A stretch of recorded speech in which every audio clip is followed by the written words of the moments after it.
សួស្តីបងប្អូនប្រិយមិត្តទស្សនិកជនសិក្សាភាសាអង់គ្លេសទាំងអស់គ្នាយើងសូមគមន្តមកកាន់មេរៀនរបស់យើងតេតើងជាមួយនឹងមេរៀនកិរិយាសព្ទដែលកិរិយាសព្ទរបស់យើងថ្ងៃនេះគឺយើងរៀនអំពី helping verbs ឬក៏ special verbs ដែល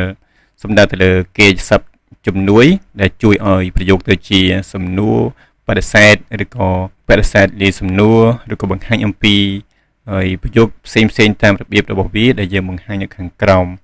ហើយវាអាចហៅម្យ៉ាងទៀតថាជា special verbs គឺជាកិរិយាសព្ទពិសេសបាទអញ្ចឹងវាពិសេសត្រង់ថាវាហើយអាចបញ្ជាអាចធ្វើកិច្ចការជាច្រើននៅក្នុងប្រយោគបាទអញ្ចឹងមុននឹងបន្តសម្រាប់លោកអ្នកបងប្អូនដែលទើបតែទស្សនាវីដេអូរបស់ខ្ញុំដំបូងឬក៏មិនទាន់បានចុច like subscribe និងសញ្ញារូបកណ្ដឹងនៅក្នុង channel YouTube របស់ខ្ញុំនៅឡើយទេសូមចុច like subscribe និងសញ្ញារូបកណ្ដឹងហើយពាក្យថា all ដើម្បីទទួលបានទស្សនាវីដេអូមេរៀនថ្មីផ្សេងទៀតជារៀងរាល់ថ្ងៃ Helping verbs special verbs help the main verb show tense ability possibility expectation advice permission application duty necessity voice mood attitude កិរិយាសព្ទជំនួយឬក៏ហៅថាកិរិយាសព្ទពិសេសគឺជាកិរិយាសព្ទដែលជួយកិរិយាសព្ទបង្គោលបង្ហាញនៅកាលបាទកាលគឺយើងសំដៅទៅលើការបង្ហាញអំពីពេលវេលានៃកិរិយាសព្ទដែលអាចកើតមាននៅក្នុងអតីតកាលឬក៏បច្ចុប្បន្នកាលឬក៏បង្ហាញពីសកម្មភាពដែលកើតមានរាល់ថ្ងៃឬក៏សកម្មភាពដែលកើតឡើងពីអតីតកាលបន្តដល់បច្ចុប្បន្នកាលហើយមានផ្សេងទៀតបាទហើយ ability បង្ហាញពីសមត្ថភាពខាងក្នុងដែលយើងអាចធ្វើបានចេញពីខាងក្នុងរបស់យើងដោយចេះធ្វើអ្វីមួយដោយខ្លួនឯងហើយ possibility គឺសំដៅទៅលើលទ្ធភាពដែលយើងអាចធ្វើអ្វីមួយបានដោយមានការជំនួយពីខាងក្រៅឬក៏expectation គឺបង្ហាញអំពីការរំពឹងទុកក្នុងការអាចធ្វើអ្វីមួយបានបាទហើយ advice គឺបង្ហាញពីការទូន្មានដំបូន្មានណែនាំដល់យើងការធ្វើអ្វីមួយហើយ permission គឺបង្ហាញពីការសុំការអនុញ្ញាតក្នុងការធ្វើអ្វីមួយ application duty គឺបង្ហាញពីទូនាទីកាតព្វកិច្ចក្នុងការធ្វើអ្វីមួយ necessity គឺការបង្ហាញអំពីភាពចាំបាច់ក្នុងការធ្វើអ្វីមួយហើយ voice សំដៅទៅលើប្រយោគបង្ហាញពីប្រធានធ្វើអំពើហើយនិងប្រធានរងអំពើបាទហើយបន្តទៀតបង្ហាញអំពី mood ឬក៏ attitude បង្ហាញអំពីប្រយោគដែលបញ្ជាក់នៅអារម្មណ៍ប្រយោគនៃការលើកដាក់សំឡេងដើម្បីបង្ហាញនៅអារម្មណ៍គឺជាការបង្ហាញនៅ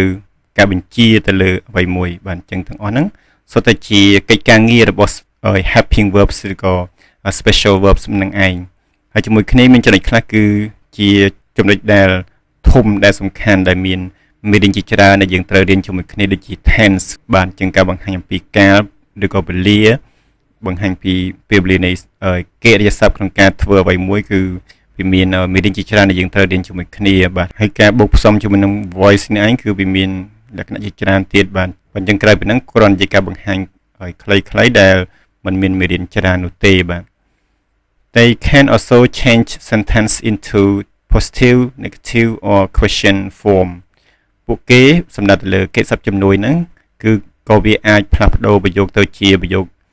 ស្របបាទស្របបែបធម្មតាស្របបែបបញ្ជាក់បន្ថែមប្រយោគបដិសេធឬក៏ប្រយោគសំណួរបែបធម្មតាឬក៏ប្រយោគសំណួរបែបបដិសេធផងដែរបាទអញ្ចឹងវាមានទូនាទីជាច្រើននៅក្នុងកិច្ចការងាររបស់វានៅក្នុងប្រយោគ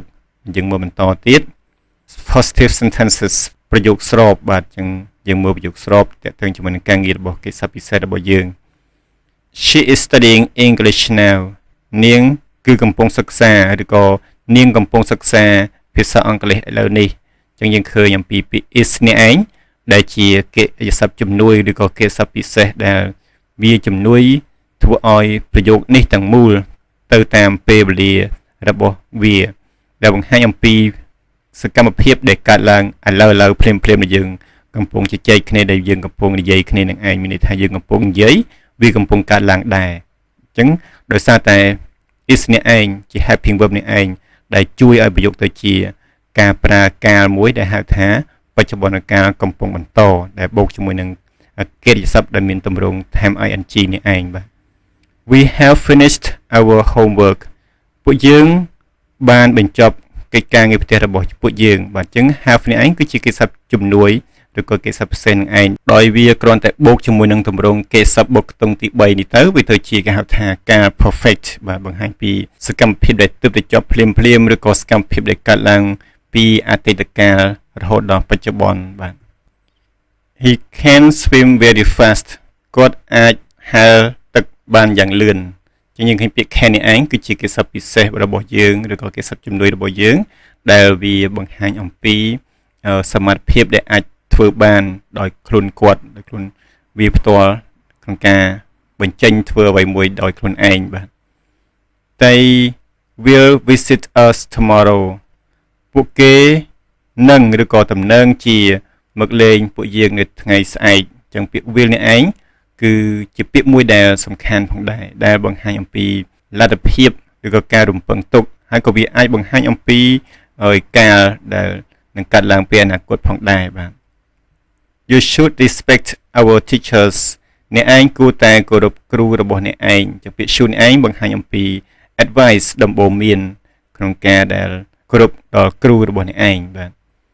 I had to work late yesterday ខ្ញុំបានធ្វើការងារយឺតកាលពីម្សិលមិញបាទឡើយនេះគឺយើងសំដៅទៅលើ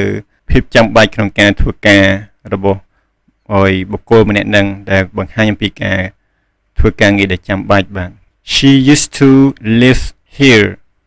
នាងធ្លាប់រស់នៅទីនេះអញ្ចឹង used to នេះឯងគឺជាកិច្ចសព្ទដែលបង្ហាញអំពីកិច្ចសព្ទពិសេសឬក៏កិច្ចសព្ទជំនួយនឹងឯងដែលបង្ហាញអំពីអតីតកាលដែលក្នុងការធ្លាប់ធ្វើអ្វីមួយបាទ We are going to travel next week ពួកយើងនឹងធ្វើដំណើរនៅសប្តាហ៍ក្រោយអញ្ចឹង are going to នេះឯងគឺបង្ហាញអំពីការអនាគតដែលមានការគ្រោងទុកដែលយើងមានប្រើ are នេះឯងដែលបូកជាមួយនឹងទម្រង់ going ហើយមាន to បាទអញ្ចឹងទាំងអស់ហ្នឹងគឺជាកិច្ចសព្ទជាពិសេសឬកិច្ចសព្ទជំនួយដែលធ្វើឲ្យប្រយោគមានការខុសប្លែកគ្នាទៅតាមក្រឹតស័ក្តិរបស់វាបន្តទៅទៀតយើងមើលទម្រង់បដិសេធម្ដងបាទ negative sentences ប្រយោគបដិសេធ She is not studying English now នាងគឺមិនកំពុងសិក្សាភាសាអង់គ្លេសទេឥឡូវនេះអញ្ចឹងយើងគ្រាន់តែ turn not ពីក្រោយមកបាទជាការស្រេចក្នុងការបង្ហាញពីទម្រង់បដិសេធហើយផ្ទុយពីប្រយោគខាងលើដែលកំពុងសិក្សាទៅជាមិនកំពុងសិក្សាបាទហើយក៏មានទម្រង់កាត់របស់វាថែមដែរដែលយើងនឹងរៀននៅពីក្រោយបាទ We have not finished our homework yet ពួកយើងមិនទាន់បានបញ្ចប់ការងាររបស់ពួកយើងនៅឡើយទេបាទអញ្ចឹងដដែលទេយើងគ្រាន់តែ time not មកជាការស្រេចនៅខាងក្រោយកិច្ចសព្ទពិសេសបាទអញ្ចឹងឡើយហ្នឹងយើងឲ្យគួរកត់ចំណាំផងដែរដែលបង្ហាញពីកិច្ចសព្ទពិសេសគឺយើងគ្រាន់តែ time not នៅពីក្រោយកិច្ចសព្ទជំនួយឬក៏កិច្ចសព្ទពិសេសនឹងឯងមិនអាច time not នៅពីក្រោយកិច្ចសព្ទធម្មតាបានទេដោយសារកិច្ចសព្ទធម្មតាគឺវាអត់មានអត្តពលវាអត់មានអំណាចក្នុងការផ្លាស់ប្ដូរប្រយោគទេមានតែកិច្ចសព្ទពិសេសតែប៉ុណ្ណោះអញ្ចឹងយើងត្រូវស្គាល់កិច្ចសព្ទពិសេសដែលវាមានតួនាទីសំខាន់ដែលធ្វើឲ្យយើងចេះប្រើប្រាស់វាទៅតាមក្បួនលក្ខណៈរបស់វា He cannot swim very well គាត់មិនអាចហែលបានល្អនោះទេអញ្ចឹង cannot នេះឯងដែលយើង cannot នៅពីក្រោយហើយពាក្យហ្នឹងគឺតម្រូវឲ្យសរសេរជាប់តែក្រៅពីពាក្យហ្នឹងគឺសរសេរដាច់បាទ They will not visit us tomorrow ពួកគាត់នឹងមិនមកលេងយើងនៅថ្ងៃស្អែកទេឬក៏ពួកគាត់តំណែងមិនមកលេងយើងមួយថ្ងៃស្អែកនោះទេអញ្ចឹងយើងពាក្យ will នឹងឯងបាទបង្ហាញអំពីលទ្ធភាពឬក៏នឹងកើតឡើងបាទ You should not talk loudly in the class អ្នកឯងមិនគួរជជែកលឺៗនៅក្នុងថ្នាក់រៀនទេបាទអញ្ចឹងថែមតែ not ពីក្រោយ should មកជាការស្រេចបង្ហាញអំពីអវិជ្ជមានប្រយោគបដិសេធ I did not have to work yesterday ខ្ញុំមិនបានត្រូវតែធ្វើការម្សិលមិញទេបាទមិនយើងបកប្រែតាមពាក្យទៅវារៀងស្ដាប់ទៅអត់សូវទំនើងតែបើសិនយើងបកប្រែថាខ្ញុំមិនបានធ្វើការទេម្សិលមិញបាទអញ្ចឹងយើងបកប្រែជាងទំនើងប៉ុន្តែអត្ថន័យ have to នេះឯងគឺបង្ហាញអំពីកាតព្វកិច្ចភាពចាំបាច់ដែលយើងឲ្យត្រូវធ្វើតែជាមិនធ្វើទៅវិញបាទ She did not used to live here នេះមិនបានធ្លាប់រស់នៅទីនេះទេអញ្ចឹង used to ប្រែថាធ្លាប់ទៅជាបរិសេធយើងប្រើ not ហើយមាន did នៅពីដើមវិញដែលជាកិរិយាសព្ទជំនួយជំនួសឲ្យ used to ដើម្បីបង្កើតទៅជាទម្រង់បដិសេធបាទ We are not going to travel next week ពួកយើងនឹងមិនធ្វើដំណើរនៅសប្តាហ៍ក្រោយនោះទេបាទអញ្ចឹងយើងថែម not នៅពីក្រោយ are ដោយសារ are គឺជាកិរិយាសព្ទពិសេសបាទ ចឹងយើងបង្ហាញយ៉ាងហ្នឹងអំពីការដែលប្រើទម្រង់បដិសេធគឺគ្រាន់តែ time not នៅពីក្រោយគេសព្ទពិសេសជាការស្រេចបន្តមកទៀតយើងមើលទម្រង់ប្រយោគសំណួរម្ដង question sentences ប្រយោគសំណួរ Is she studying English now តើនាងកំពុងសិក្សាភាសាអង់គ្លេសឥឡូវមែនទេបាទអញ្ចឹងយើងសំដៅទៅលើពាក្យ is នេះឯងវាទៅជាប្រយោគសំណួរពីមុនវានៅខាងក្រោយប្រធានប៉ុន្តែទៅជាប្រយោគសំណួរយើងគ្រាន់តែលើកមកពីមុខប្រធានវិញមកជាការស្រេចទៅជាសំណួរហើយបាទ Have we finished our homework តើពួកយើងបានបញ្ចប់ការងាររបស់ពួកយើងហើយឬនៅអញ្ចឹងយើងឃើញអំពីពាក្យ have នេះឯងដែលពីមុនវានៅពីក្រោយឥឡូវនៅពីមុខវិញដោយសារតែប្រយោគសំណួរយើងគ្រាន់តែលើកដូចជា is មកជាការស្រេច Can he swim very fast តើគាត់អាចហាលបានលឿនទេអញ្ចឹងយើងគ្រាន់តែលើក can នៅខាងដើមប្រធានជាការស្រេចបាទដោយសារវាជាកិច្ចពិសេសវាមានអំណាចវាមានទូនាទីវាមានកិច្ចការងាររបស់វាពិសេសបែបហ្នឹងឯង Will they visit us tomorrow តើពួកគេនឹងមកលេងយើងថ្ងៃស្អែកមែនទេបាទអញ្ចឹងពាក្យ will យើងគ្រាន់តែលើកពីខាងក្រោយមកដាក់ខាងមុខប្រធានតែជាការស្រេច Should you respect your teachers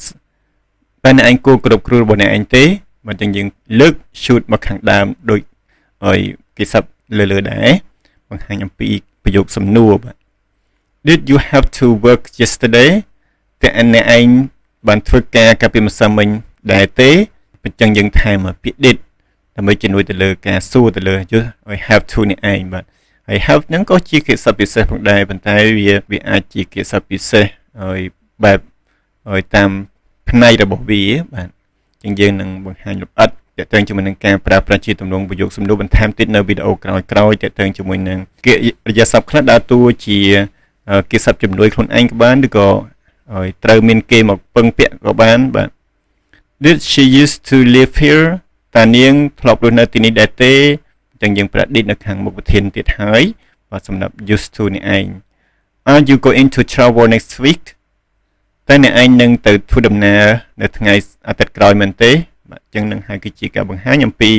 ទម្រង់ប្រយោគសំណួរដែលយើងគ្រាន់តែលើកកិរិយាសព្ទពិសេសរបស់យើងទាំងឡាយមកខាងដើមមកជាការស្រេចបាទបន្តមកទៀតយើងមើលប្រយោគបដិសេធលាយសំណួរម្ដងបាទ negative question sentences ប្រយោគសំណួរបែបបដិសេធបាទអញ្ចឹងដូចដែលយើងបាននិយាយខាងលើអំពី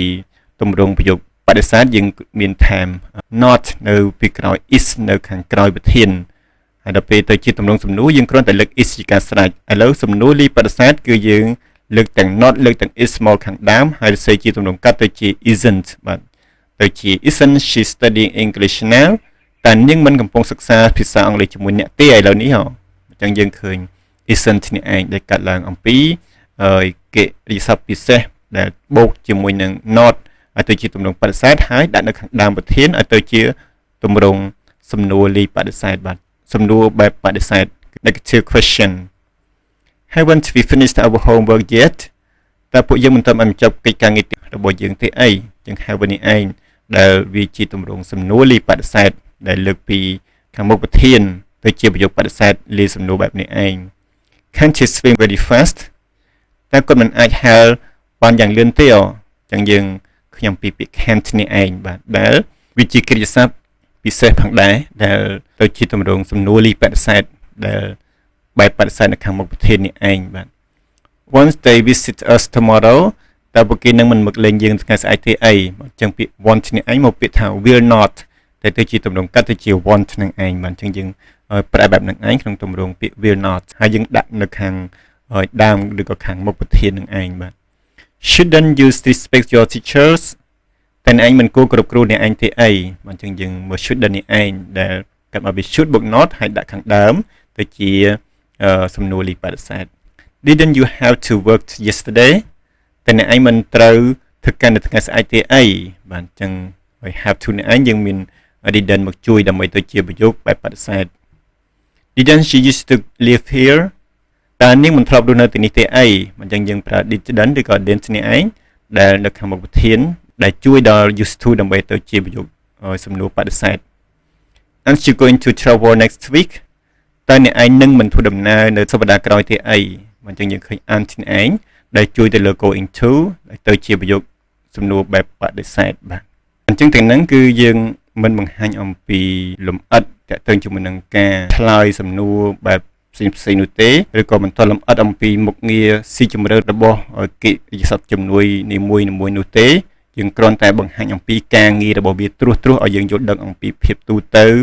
នៃកិរិយាសព្ទជំនួយតែប៉ុណ្ណោះគឺបែបហ្នឹងឯងបាទហើយជាមួយគ្នាកិរិយាសព្ទជំនួយឬក៏កិរិយាសព្ទពិសេសដែលយើង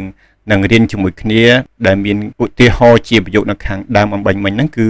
គេចាត់ជា3ក្រុមបាទគឺ There are 3 types of helping verbs special verbs មាន3ប្រភេទនៃកិរិយាសព្ទជំនួយឬក៏កិរិយាសព្ទពិសេសគឺមានអីគេគឺមាន auxiliary verbs គឺយើងសំដៅទៅលើពួក to be គឺសំដៅទៅលើ am is are was were been អីហ្នឹងហើយ do សំដៅទៅលើ do does did done អីហ្នឹងហើយ have to សំដៅលើហើយ have has had had អីហ្នឹងបាទហើយបន្តទៀតក្រុមទី2គឺ modal auxiliary verbs គឺសំដៅទៅលើក្រុមពាក្យទាំងឡាយនេះឯងដែលបង្ហាញអំពីកាតព្វកិច្ចទូនាទីឬក៏ការណែនាំផ្សេងៗគឺសំដៅទៅលើពាក្យcan could may might shall should នឹងឯងបាទហើយមានពាក្យផ្សេងទៀតហើយក្រុមទី3គឺ semi modal auxiliary verbs សំដៅទៅលើក្រុមពាក្យដូចជា have to has to had to ought to ឬក៏ពាក្យផ្សេងទៀតដែលនៅក្នុងក្រុមរបស់វានឹងឯងបាទអញ្ចឹងយើងនឹងរៀនជាមួយគ្នាលម្អិតអំពី3ក្រុមហ្នឹងហើយក្នុងក្រុមនីមួយៗមានតូចរបស់វាទៀតគឺវាមានច្រើនអញ្ចឹងយើងនឹងសិក្សាលម្អិតបន្តនៅក្នុងមេរៀនក្រោយវីដេអូក្រោយអញ្ចឹងបន្តទៅនេះគឺយើងចូលមកដល់កិច្ចសន្ទនាដែលមានចំណងជើងថា using helping verbs ការប្រើប្រាស់កិរិយាសព្ទជំនួយដែលមានតួអង្គសុខាននិងតារា Are you studying for the English test now តើអ្នកឯងកំពុងសិក្សាសម្រាប់កិច្ចការងារធ្វើតេស្តភាសាអង់គ្លេសឥឡូវនេះមែនទេ Yes, I am studying in the library បាទខ្ញុំកំពុងសិក្សានៅក្នុងបណ្ណាល័យ Can you help me with modal verbs later តើអ្នកអាចជួយខ្ញុំជាមួយនឹងកិច្ចសព្ទ modal verb ពេលក្រោយបានទេ Of course we can study together after class បានតើឬក៏មិនអីទេពួកយើងអាចសិក្សាជាមួយគ្នាក្រោយពីថ្នាក់រៀននេះ Do we have to wear uniform tomorrow តើពួកយើងត្រូវតែពាក់ឯកសណ្ឋានមែនទេនៅថ្ងៃស្អែក Yes we have to wear them every Monday បាទពួកយើងត្រូវតែស្លៀកពាក់ពួកវាជារៀងរាល់ថ្ងៃច័ន្ទ I have not finished my homework yet ខ្ញុំមិនទាន់បានបញ្ចប់កិច្ចការងាររបស់ខ្ញុំនៅឡើយទេ You should finish it before tonight អ្នកឯងគួរតែបញ្ចប់វាមុនយប់ហ្នឹង Will you come to my house this evening តើអ្នកឯងនឹងមកផ្ទះរបស់ខ្ញុំនៅល្ងាចហ្នឹងមែនទេ Sorry I cannot come because I have to visit my grandmother សុំទោសផងឬក៏អត់ទោសផងខ្ញុំនឹងមិនមកទេដោយសារតែខ្ញុំត្រូវតែទៅលេងលោកយាយរបស់ខ្ញុំប៉ុណ្ណឹងគឺជាកិច្ចសន្ទនាដែលភ្ជាប់ជាមួយនឹងមេរៀនរបស់យើងតែយើងនឹងមិនមានលំហាត់ទេដោយសារតែនៅក្នុងមេរៀននេះគឺយើងគ្រាន់តែបង្ហាញអំពីកិច្ចការងារត្រួសអំពីកិរិយាសព្ទពិសេសទាំងឡាយរបស់យើងឬក៏កិរិយាសព្ទជំនួយរបស់យើងតែប៉ុណ្ណោះយើងនឹងសិក្សាលម្អិតនីមួយនៅក្នុងមេរៀនវីដេអូក្រោយៗអញ្ចឹងវីដេអូនេះខ្ញុំសូមសន្មតថាចប់ត្រឹមតែប៉ុណ្ណេះយើងនឹងជួបគ្នានៅក្នុងមេរៀនក្រោយវីដេអូក្រោយសូមអរគុណសូមជម្រាបលា